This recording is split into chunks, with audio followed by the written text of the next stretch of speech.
Imagine sailing toward a remote island in the North Atlantic. There's nothing out here, no towns, no people, just rock, wind, and waves. But there's a lighthouse, and 3 men are supposed to be keeping it running. You arrive, you signal, no response. You climb the rocks toward the lighthouse, and the first thing you notice is the flagpole. Empty. No flag raised, no signs of life. Inside, you find an unfinished meal on the table, a chair knocked over. The clock stopped. The 3 keepers gone. No bodies, no note, no struggle. This is the story of the Flannan Isles lighthouse keepers, and over 120 years later, nobody knows what happened to them. The Flannan Isles are a tiny, remote group of islands off the west coast of Scotland, so small and isolated that for centuries almost no one lived there at all. In 1899, the Northern Lighthouse Board completed construction on a lighthouse on the largest island, Isle Moor, to help guide ships safely past the treacherous rocks. It was considered one of the most dangerous lighthouse postings in Scotland. The seas around the island were violent, the rocks unforgiving, and the isolation total. 3 keepers were assigned to live there in rotation. Typically, 2 on duty while 1 took shore leave, swapping every few weeks by supply boat. By December 1900, the lighthouse had been operating for just over a year. The 3 men on duty were James Ducat, the experienced principal keeper, married with a family; Thomas Marshall, a younger assistant keeper; Donald MacArthur, a substitute, filling in for a keeper who was ill. 3 men, 1 lighthouse, the edge of the world. On December 15, 1900, a passing ship reported something unusual. The Flannan Isles lighthouse wasn't lit. In an era when lighthouses were a matter of life and death for passing ships, a dark lighthouse was an emergency. The report was passed along, but due to weather and scheduling, no one could investigate immediately. It wasn't until December 26th, 11 days later, that the relief ship, the Hesperus, finally approached the island to deliver supplies and rotate the keepers. As the ship neared, the crew noticed something wrong immediately. No flag was flying. No supply boxes had been left out for collection, as was standard procedure. No keepers were visible on the rocks to help bring the boat in, something that never happened, no matter the weather. Captain Jim Harvey ordered a signal flare fired toward the lighthouse. No response. A small boat was lowered, and a crew member named Joseph Moore rowed ashore alone. Since the sea was too rough to land more than 1 man safely. What he found would become one of the most enduring mysteries in maritime history. Moore climbed the steep path to the lighthouse. The entrance gate was closed.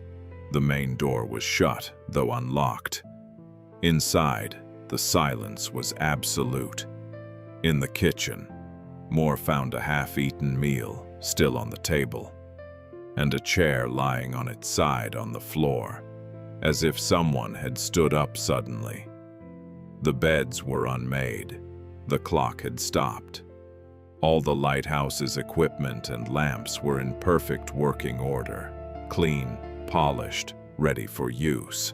The men had clearly been maintaining their duties right up until they vanished.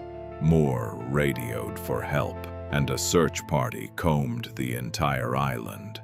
There were no bodies, no signs of a struggle, no note explaining what had happened. But there was one detail that would fuel theories for over a century. The logbook. The official log, kept meticulously by the keepers, recorded a massive storm on December 12th. Fierce winds and, according to the entry, waves so violent They were unlike anything the keepers had experienced before. But here's the strange part. Weather records from the mainland show no storm that severe on that date. The final log entry was dated December 15th, the same day the lighthouse had been reported dark. It simply read that the storm had passed and all was calm. Then, nothing. The men were never seen again. The disappearance triggered an official investigation, and over the past 120 years, several theories have emerged. Theory 1: a rogue wave. The leading theory is also the simplest. The west landing of the island, where supplies were normally hauled up, showed signs of storm damage. A box of supplies usually stored 50 feet above sea level had been swept away. An iron railing was bent, as if struck by tremendous force. The theory suggests that one or two keepers went out to secure equipment during rough seas, and a sudden rogue wave swept them into the ocean. The third keeper, seeing this, may have rushed out to help, and been swept away as well. This would explain the unfinished meal, the knocked-over chair, and the lack of any note. They likely expected to be back in minutes. It's the most widely accepted explanation. But there's a problem. Keepers were trained never to all leave the lighthouse unattended at the same time, no matter the emergency. For all three to leave together would have violated standard protocol. Theory 2: a fight between the keepers. Some investigators have pointed to the fact that Donald MacArthur, the substitute keeper, was known to have a short temper.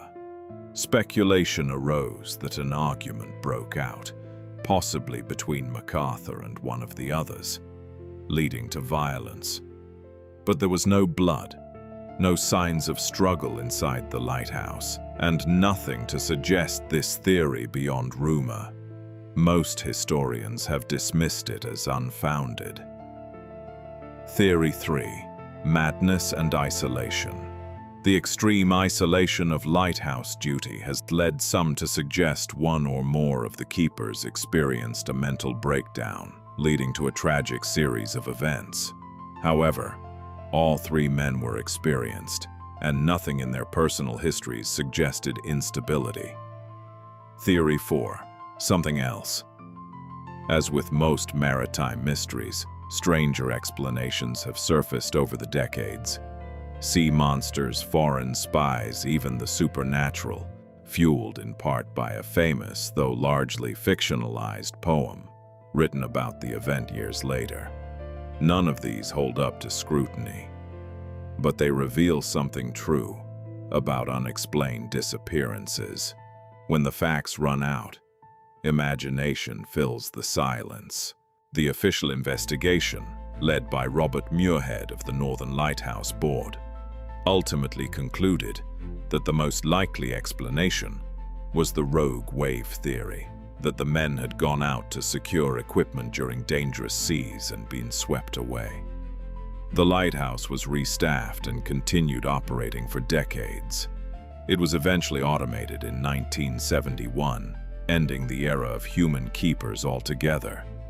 James Ducat, Thomas Marshall, and Donald MacArthur were never found. No bodies ever washed ashore. No trace of what truly happened in those final hours was ever recovered. Today, the Flannan Isles remain largely uninhabited.